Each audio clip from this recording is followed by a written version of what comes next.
The wall shouldn't have sounded hollow. Jennifer Carey had been clearing out her uncle's basement for 3 days. Boxes of old tools, rusted farm equipment, decades of accumulated junk that nobody would ever use again. She was almost done. One more wall to check, then she could leave this place behind. She tapped the paneling with her knuckle. Once, twice, hollow. She stepped back and looked at the wall. It was different from the others. Newer wood, painted the same color, but the grain didn't match. She ran her hand along the edge and felt a seam. Thanks for watching this video. I'm always curious who's watching and where you're from. Drop your city, the time, and what the weather's like where you are in the comments. If you're into this kind of story, make sure to subscribe. There are a lot more strange and unsettling cases coming. Now, let's get into the story. "Tom," she called up the stairs, "come down here." Her husband descended into the basement, flashlight in hand. She pointed at the wall. "This doesn't belong here." Tom knocked on it. The sound echoed. He traced the seam with his fingers, then pulled. The panel shifted. Behind it was another wall. Drywall, unpainted.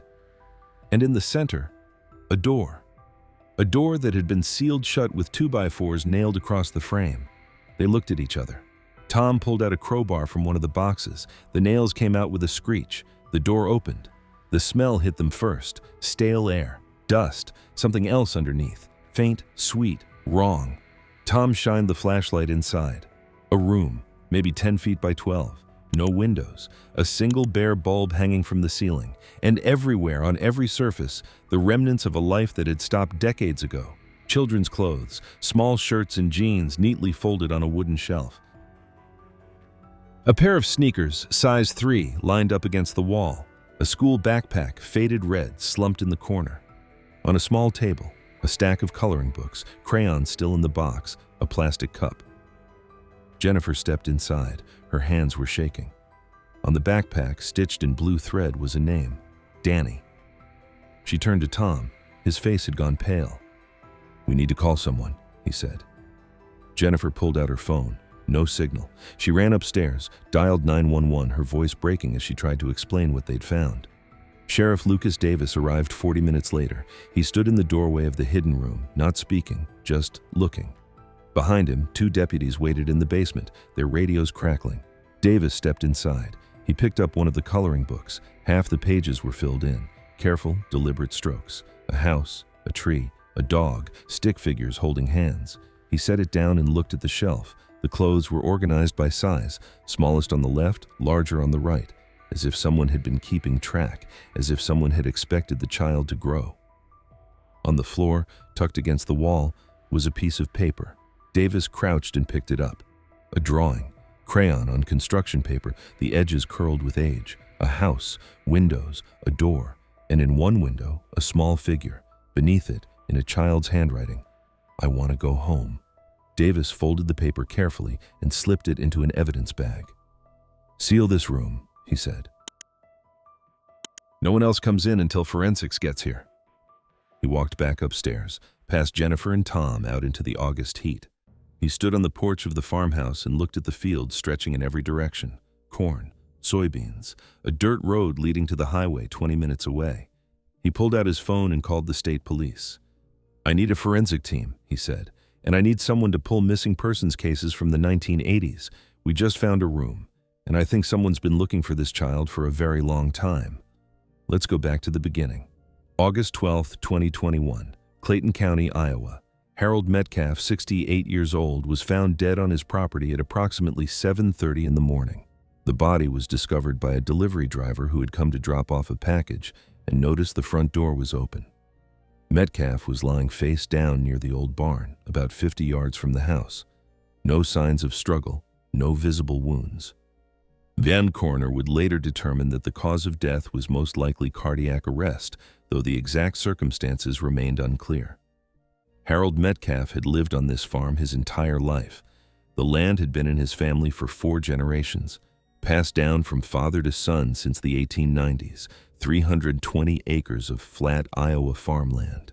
The house was old but maintained. The barn even older, its red paint fading to rust. Metcalf had never married until his 30s. His wife, Margaret, had died in 1980. They had no children. At least, none that anyone knew about. People in town remembered Harold as quiet, reliable, the kind of man who kept to himself but would help a neighbor if asked. He didn't go to church. He didn't go to bars. He worked the land, sold his crops, paid his bills on time. Old school, one neighbor said. Didn't trust banks much, didn't trust people much either. But he wasn't mean, just private. After Margaret's death, Harold became even more reclusive. He hired help during planting and harvest, but otherwise, he was alone. The house fell into disrepair. Rooms were closed off. The basement was filled with junk. By 2021, Harold was struggling. The farm was deep in debt, medical bills, equipment failures, a bad growing season. He needed money. In July, a development company made an offer. They wanted to buy the land, tear down the buildings, and build a housing subdivision. Harold had agreed. The paperwork was almost finalized. Then, 2 weeks before his death, he called them and canceled the deal. He returned the deposit. He refused to explain why. The company's lawyer remembered the phone call. He just said he couldn't do it. When I asked why, he hung up. No one understood. Harold needed that money. Without it, he'd lose the farm anyway. The bank would foreclose by the end of the year. But Harold was adamant. The land wasn't for sale. Not anymore. On August 11th, the night before his death, Harold's nearest neighbor, a woman named Doris Chen who lived 2 miles down the road, saw his truck in the driveway. The lights in the house were on. I thought about stopping by, she said later. He looked tired last time I saw him, but I figured he wanted to be alone. He always did. The next morning, he was dead. The sheriff ruled it an accident, heart attack, probably brought on by exertion. Harold had been old, overweight, and under stress. It made sense. The farm went into probate. Harold's only living relative was his niece, Jennifer Carey, who lived in Minneapolis. She'd visited her uncle maybe 5 times in her life. She barely knew him, but she inherited everything: the house, the land, the debt. She and her husband drove down from Minnesota in early September to sort through Harold's belongings. They planned to sell everything: the furniture, the equipment, whatever they could get.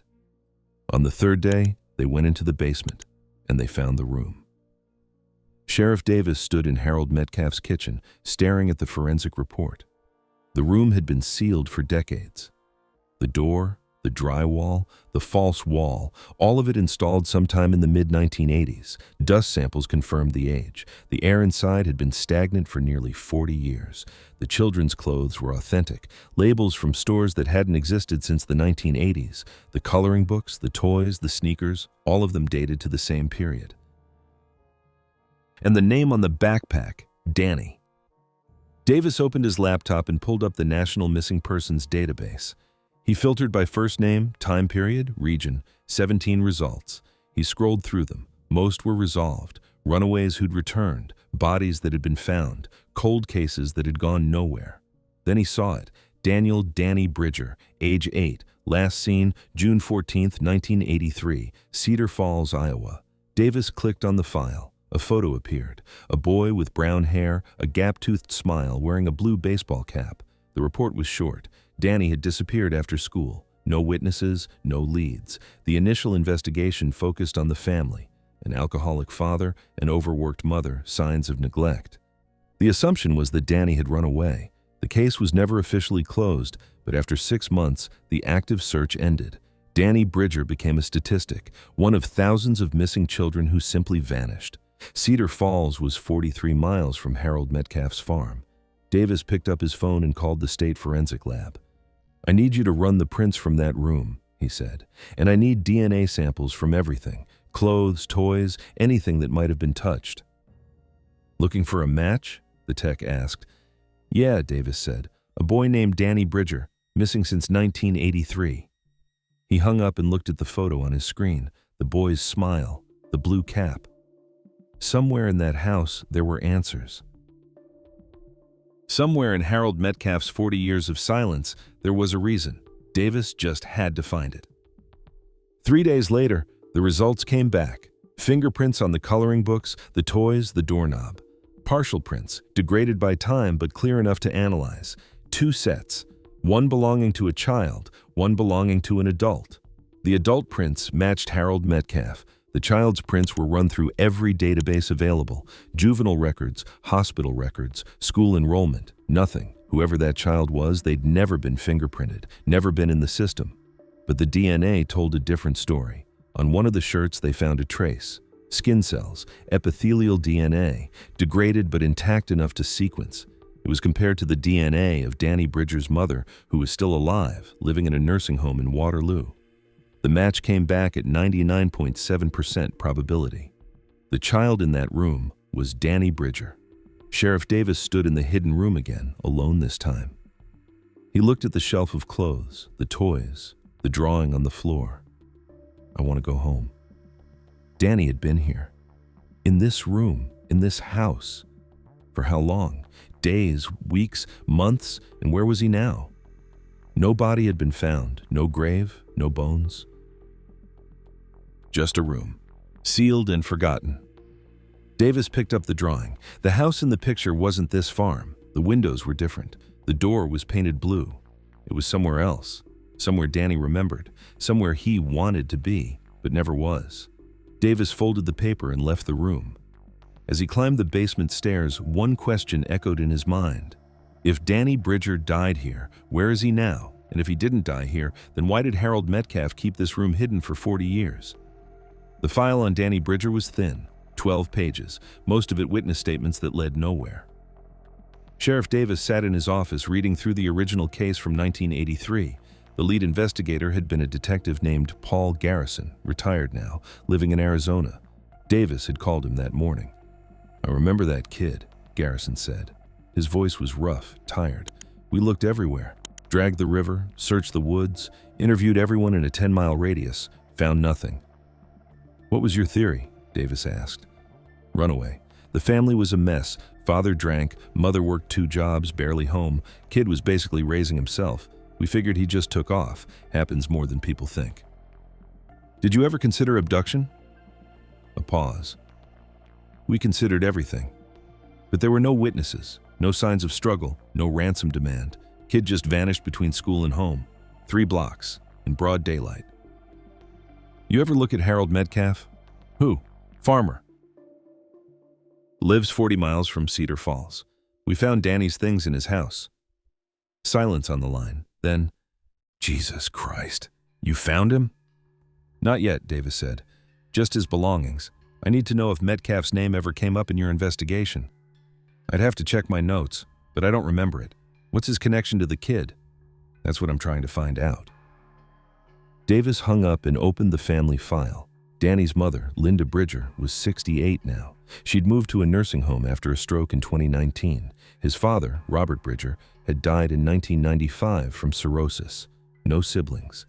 Linda Bridger had spent 38 years not knowing what happened to her son.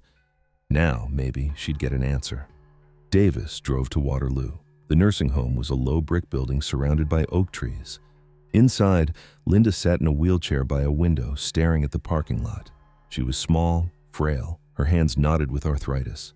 When Davis introduced himself, she looked at him with blank eyes. "Mrs. Bridger, I'm here about your son." Her expression didn't change. The nurse standing nearby leaned in. "She doesn't talk much anymore.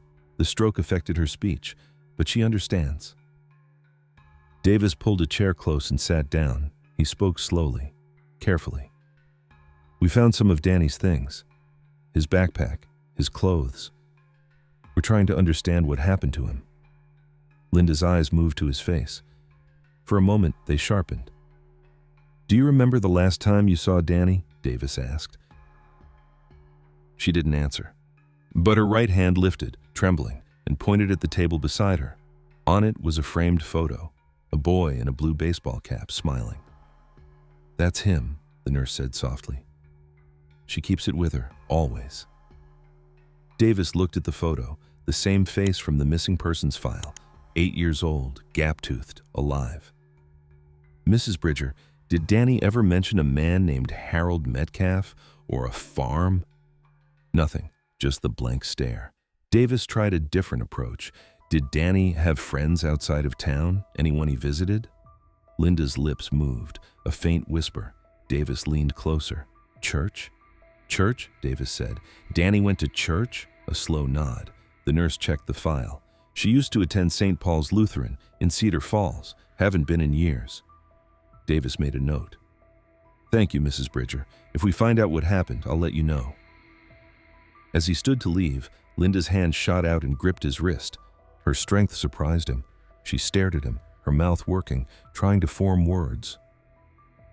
Find him. I will, Davis said.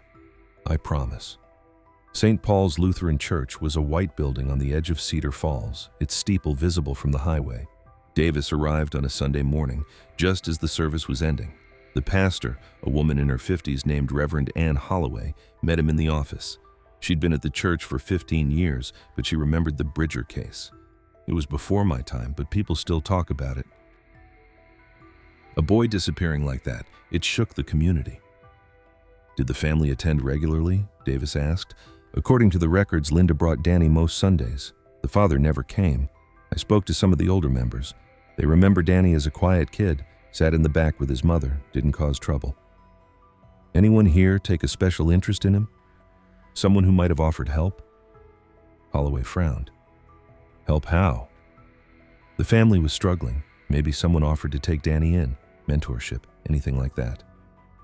She thought for a moment, then shook her head. Not that I know of.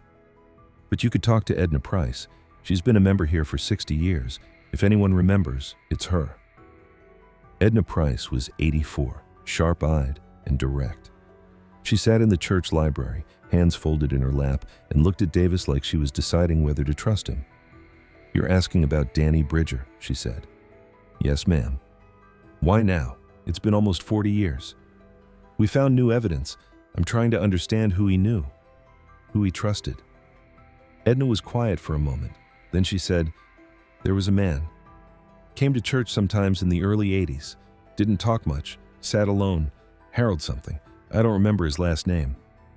Davis's pulse quickened. Harold Metcalf? Could be. Tall man, thin, worked a farm, I think.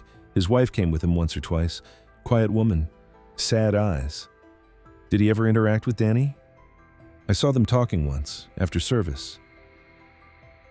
The boy dropped his Bible and the man picked it up for him. They spoke for a minute, nothing strange about it, just polite. When was this?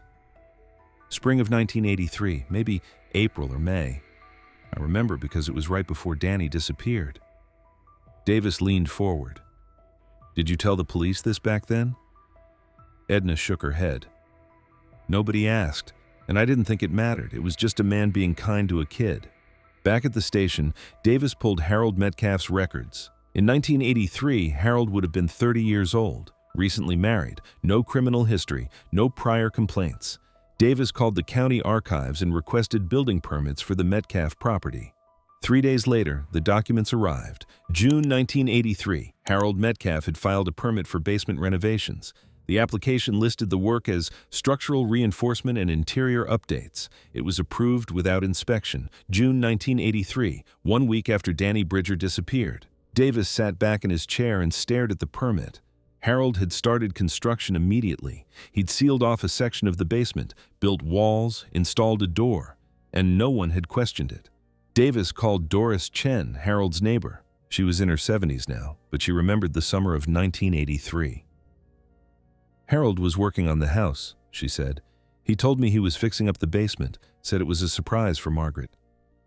Did you ever go inside? No. Harold didn't like visitors. Even back then. Did you notice anything strange? Anyone coming or going? A pause. Now that you mention it, yeah, that summer Harold was different, nervous. He didn't come to town much.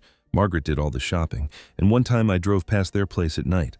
I saw a light on in the basement, just for a second. Then it went out. Did you ask him about it? No, it wasn't my business. People out here, we respect privacy. Davis thanked her and hung up. He looked at the timeline. June 14th, 1983. Danny Bridger disappears. June 21st, 1983. Harold Metcalf files a building permit. Sometime in the next few weeks, Harold builds a hidden room in his basement and seals it shut. The forensic team returned to the farm. This time, they brought luminol and UV lights. They checked every surface in the hidden room for traces of blood. They found nothing. No blood, no signs of violence, no indication that Danny had been hurt in that room. But they found something else. On the small table, beneath the coloring books, was a medical bracelet. Plastic, the kind hospitals give to children. It was faded, but the date was still legible. July 18, 1983. Davis called the hospital listed on the bracelet. Cedar Valley Medical Center. The records department searched their archives. No patient named Daniel Bridger in July 1983. But when they checked unidentified or alias admissions, they found an entry. July 18, 1983. A boy, approximately 8 years old, treated in the emergency room for dehydration and a fever, admitted under the name David Michaels. Accompanied by an adult male who identified himself as the boy's uncle, treated and released the same day. The attending physician's notes: child appears malnourished, bruising on arms, possibly from falls. Uncle stated the boy had been sick for several days, advised follow-up with a pediatrician. Uncle declined. No follow-up visit was ever recorded. Davis stared at the file. David Michaels. A fake name, a fake uncle. Harold Metcalf had taken Danny to a hospital, not under his real name, not as himself, and then he'd brought him back to that room. The hospital had no record of what the uncle looked like. No photos, no ID checked, but the timeline fit. Danny had been alive in mid-July, sick but alive. And then, sometime after that, he'd disappeared again. Davis returned to the hidden room one last time. He stood in the center and looked around. The clothes, the toys, the drawing on the floor. I want to go home. Harold Metcalf had kept this boy in this room. He'd fed him, clothed him, even taken him to a hospital when he got sick. But he'd never let him leave. Why? And where was Danny now? The fingerprints told the story Harold Metcalf never would. Forensics had lifted prints from every surface in the hidden room. The doorknob, the table, the toys, the walls, 2 sets, adult and child. No one else had ever been in that room. Harold's prints were on everything: the coloring books he'd placed on the shelf, the clothes he'd folded, the cup he'd filled with water. Danny's prints were concentrated in 3 areas: the table where the coloring book sat, the floor near the drawing, and the door, especially the door. The inside of the doorknob was covered in small handprints, layered, repeated, as if Danny had turned it over and over, trying to get out. Sheriff Davis stood in the room and looked at that doorknob. He didn't touch it. "How long?" he asked the forensic tech. "How long what?" "How long was the kid in here?" The tech studied the evidence markers. Based on the food wrappers, the progression of clothing sizes, and the degradation patterns, months, maybe longer. The clothes go from size 7 to size 10. That's at least a year of growth. Davis felt something cold settle in his chest. A year. Could be more. Hard to say. A year. Maybe longer. In a room with no windows, no sunlight, nothing but 4 walls and a locked door. Margaret Metcalf had died in 1987. 4 years after Danny disappeared, she was buried in the Cedar Falls Cemetery next to her parents. Davis obtained a court order to exhume Harold's personal papers from probate. Among them, he found a small metal box. Inside, letters, photos, and a journal, Margaret's journal. Most of it was mundane: shopping lists, gardening notes, church events. But then in the summer of 1983, the entries changed. June 22, 1983. Harold says he's helping someone. Won't tell me who, says it's temporary. I don't understand. He's been working in the basement for days. Won't let me down there. July 3, 1983. I heard something last night, a child crying. I asked Harold about it. He said I was imagining things, but I know what I heard. July 19, 1983. Harold came home from town today. He looked sick. Pale. He said he'd taken the boy to the hospital. I asked what boy. He wouldn't answer. He locked himself in the basement. I'm frightened. August 10, 1983. I went into the basement while Harold was in the fields. I found the door. It was locked. I knocked. Someone knocked back. Small hands. A child's voice. He said his name was Danny. He asked me to let him out. I tried the lock, but I didn't have the key. Harold came back. He was furious. He said I couldn't tell anyone. He said if I did, they'd take the boy away and he'd die. He said he was protecting him. September 2nd, 1983. I don't hear the crying anymore. I asked Harold where the boy is. He said it's over. He won't say anything else. I'm afraid to ask again. The entries stopped after that. The rest of the journal was blank pages. Davis read the August entry 3 times. Margaret had known. She'd heard Danny. She'd even spoken to him through the door. But she hadn't called the police. He said if I did, they'd take the boy away and he'd die. What did Harold tell her? What lie had convinced her to stay silent? Davis interviewed 3 people who had known Margaret Metcalf in the 1980s. All of them said the same thing. She'd changed after the summer of 1983. She used to be cheerful, said a former coworker, always smiling. Then something happened. She got quiet, stopped coming to church, stopped coming to town much at all. I asked her once if everything was okay, said another neighbor. She looked at me like she wanted to say something, then she just shook her head and walked away. Margaret had died of cancer in 1987, but according to her medical records, she'd waited months before seeing a doctor. By the time she was diagnosed, it was stage 4. One of her nurses from that time, now retired, remembered something. She talked in her sleep sometimes. The morphine made her confused. She kept saying, I should have told someone, over and over. I should have told someone. Did she say who? Davis asked. No, but she was crying when she said it. The search of the property intensified. Cadaver dogs were brought in. They covered every inch of the farm, the fields, the barn, the old well. The woods at the edge of the property. Nothing. No scent. No indication of remains. Ground-penetrating radar scanned the entire basement, the yard, and the area around the house. Still nothing. If Danny had died on this farm, his body wasn't buried in the usual places. Davis stood in the barn, looking at the dirt floor. It was old, packed hard, undisturbed for decades. Or was it? He called the forensic team back. I want you to check this floor, every square foot. They set up the radar again. This time they moved slowly, methodically, marking every anomaly. 3 hours later, one of the techs called Davis over. There's something here. He pointed to a section near the back wall. The radar image showed a void, small, shallow, about 3 feet down. What is it? Davis asked. Could be nothing. Old foundation, rodent burrow, but the shape is regular, almost like a trench. Davis looked at the screen.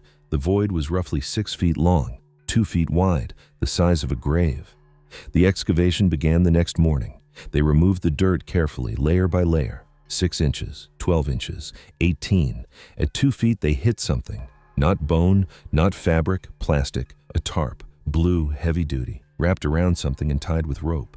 The team stopped digging and called Davis. He stood at the edge of the pit and looked down. The tarp was still intact, 40 years underground, and it hadn't decomposed. Open it, he said. The forensic tech cut the rope. The tarp unfolded. Inside, bones, small, fragile, the skeleton of a child. The remains were transported to the state forensic lab. DNA analysis confirmed what Davis already knew. Danny Bridger. Cause of death, undetermined. The bones showed no signs of trauma, no fractures, no evidence of violence. The forensic pathologist reviewed the remains carefully. Based on the bone development and the condition of the teeth, I'd estimate time of death between 6 months and 1 year after abduction. The child was approximately 8 to 9 years old. What killed him? Davis asked. I can't say for certain. No obvious injuries. It could have been illness, malnutrition, an underlying condition. Without soft tissue, it's impossible to determine. Davis thought about the hospital bracelet. July 1983, dehydration and fever. Danny had been sick, and Harold had taken him to a hospital, but not under his real name, not as himself. And then he'd brought him back to that room, that locked room with no windows. And sometime after that, Danny had died. Harold had wrapped the body in a tarp, buried it in the barn, and sealed the room where Danny had lived. Then he'd gone on with his life. 40 years, never telling anyone, never confessing, not even on his deathbed.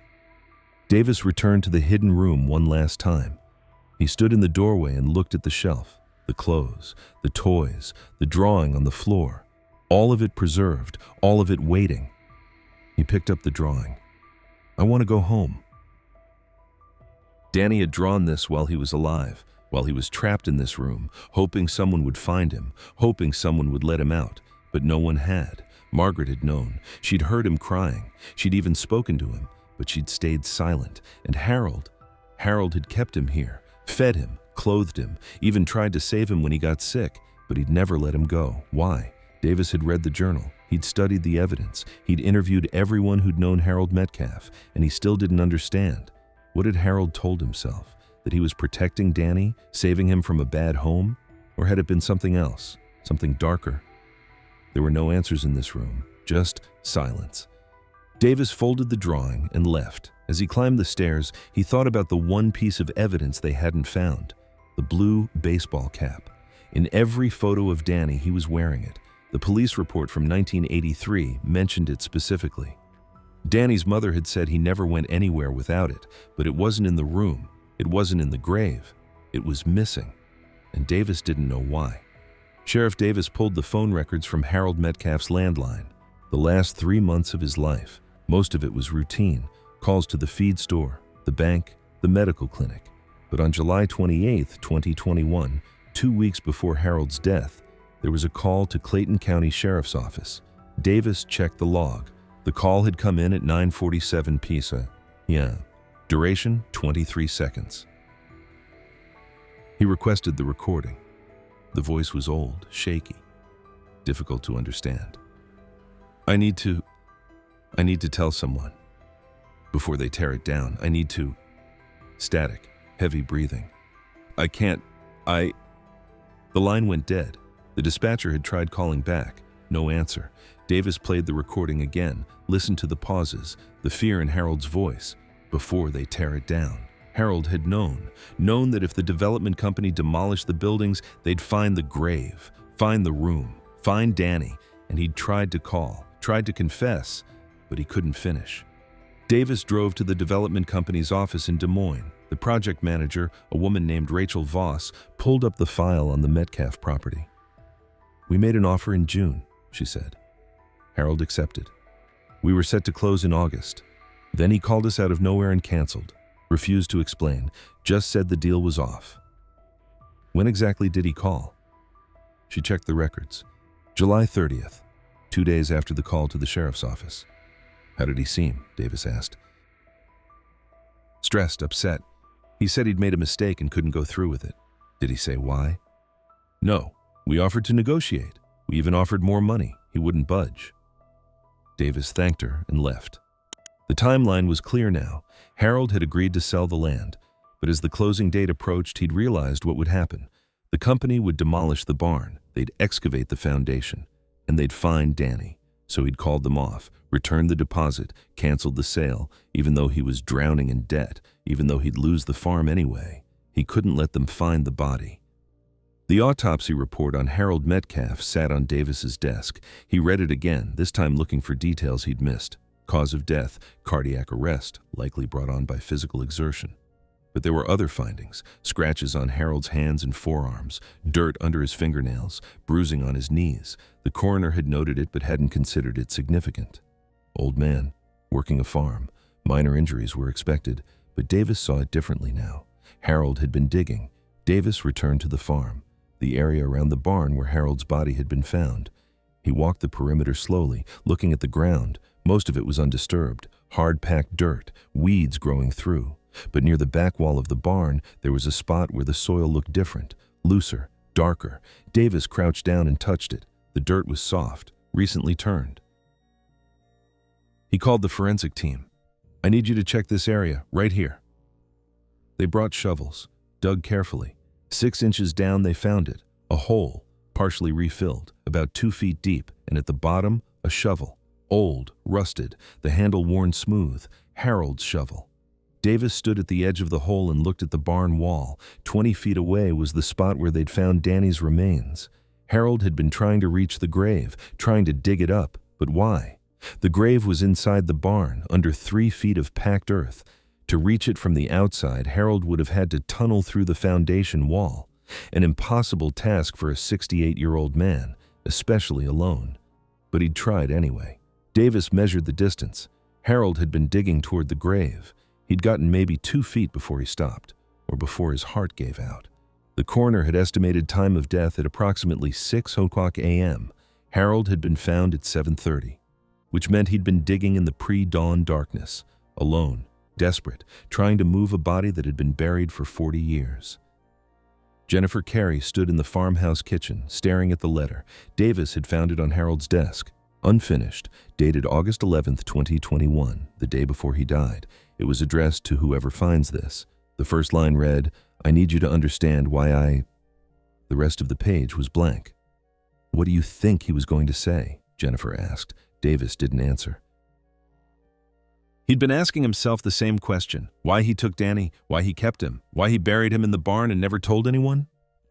There were no answers in that letter. Just a sentence that went nowhere.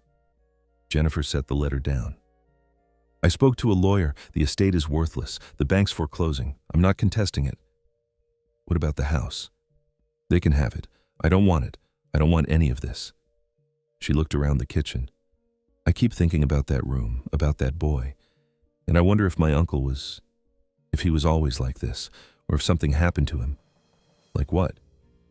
"I don't know, but normal people don't do this. They don't take a child and lock them in a basement for a year." She paused.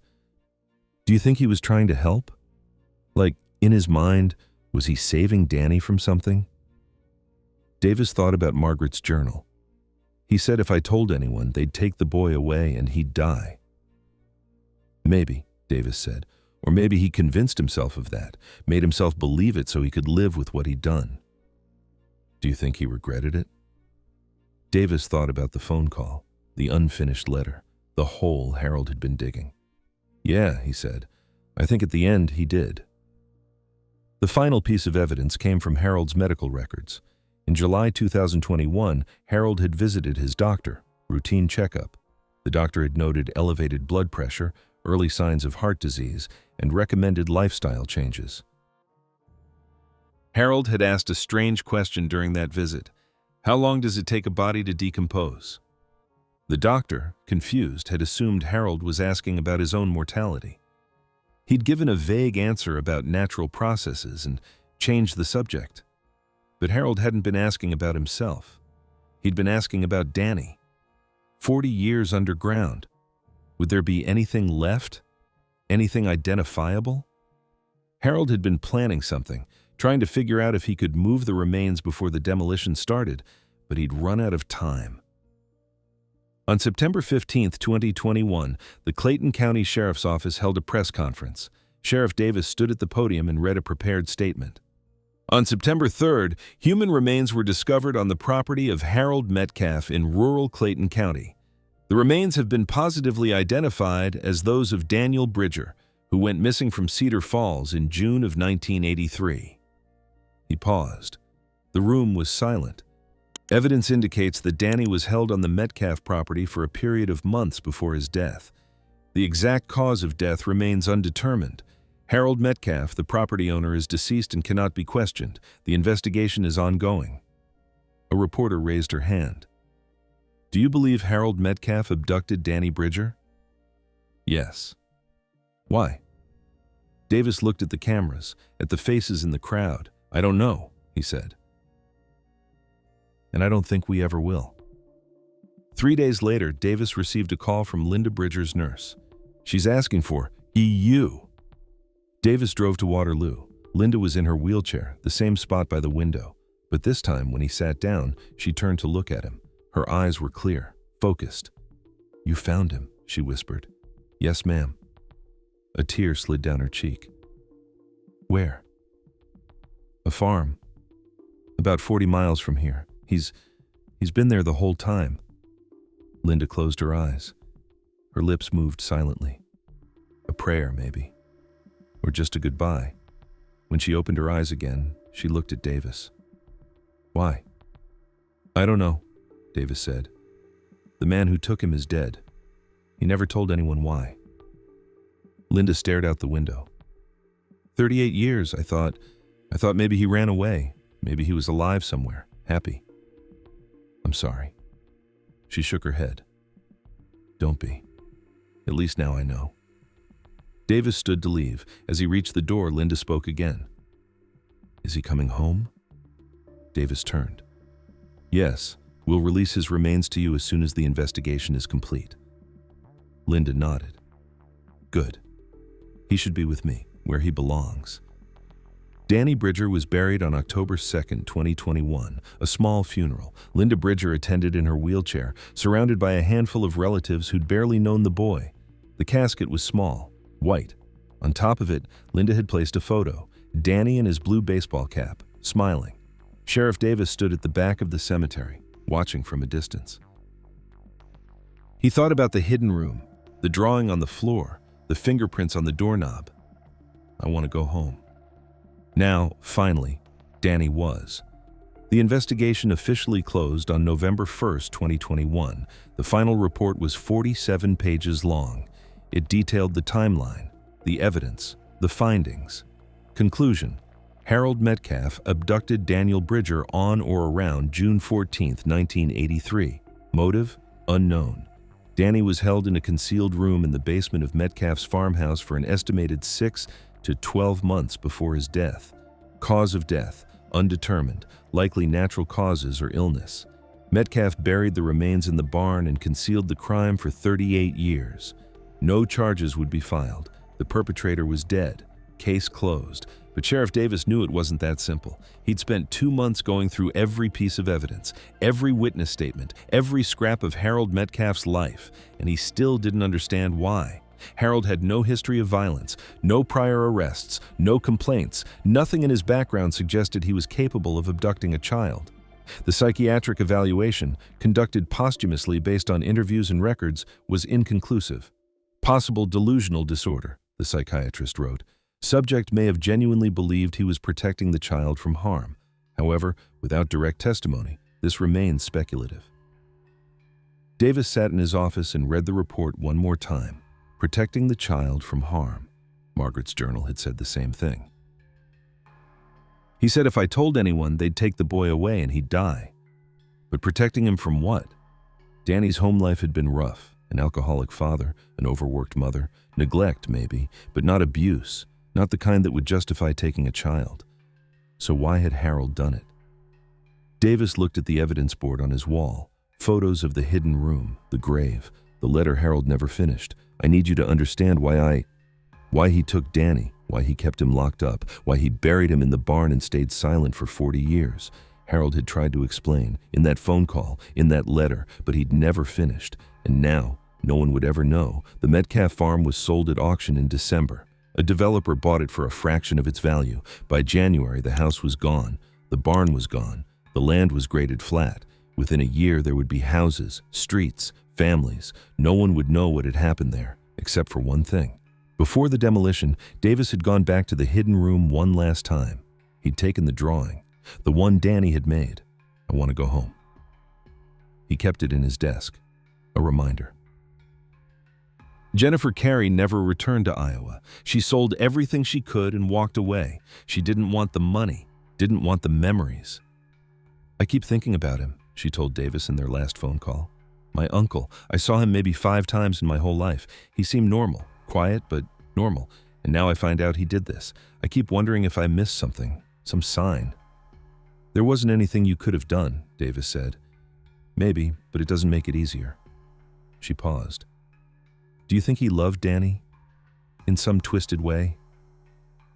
Davis thought about the clothes, the toys, the hospital visit.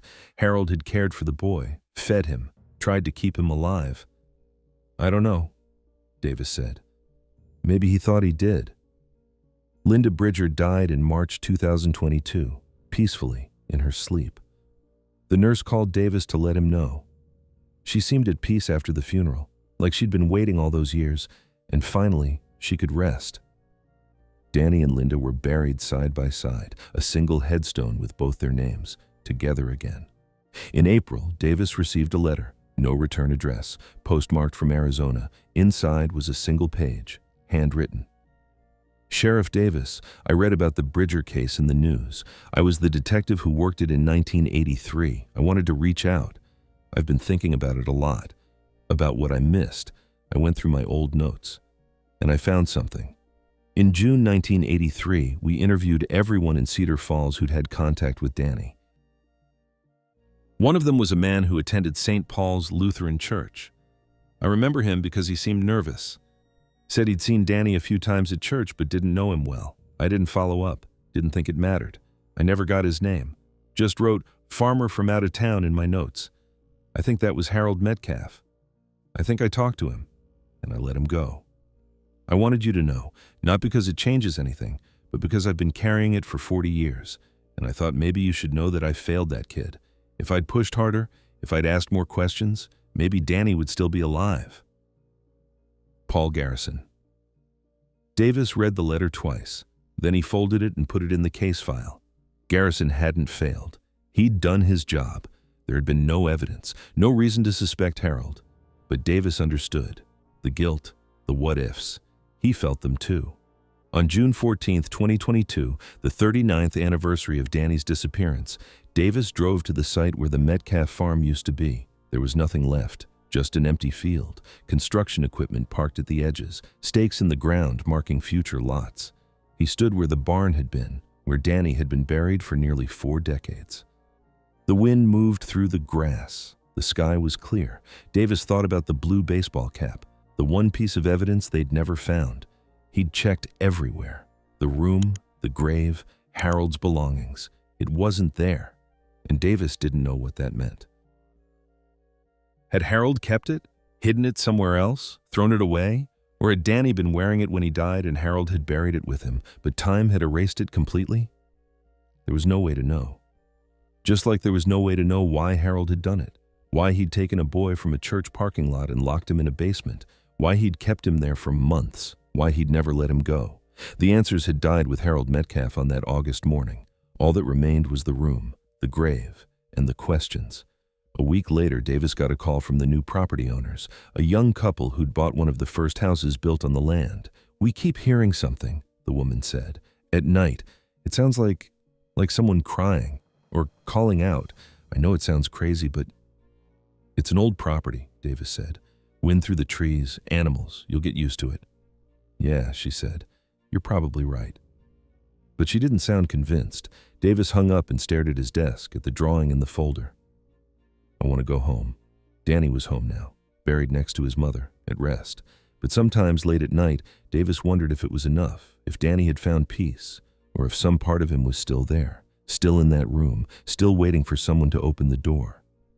The letter Harold Metcalf tried to write sits in an evidence locker in Clayton County, unfinished, unsigned. To whoever finds this, I need you to understand why I... The rest of the page is blank.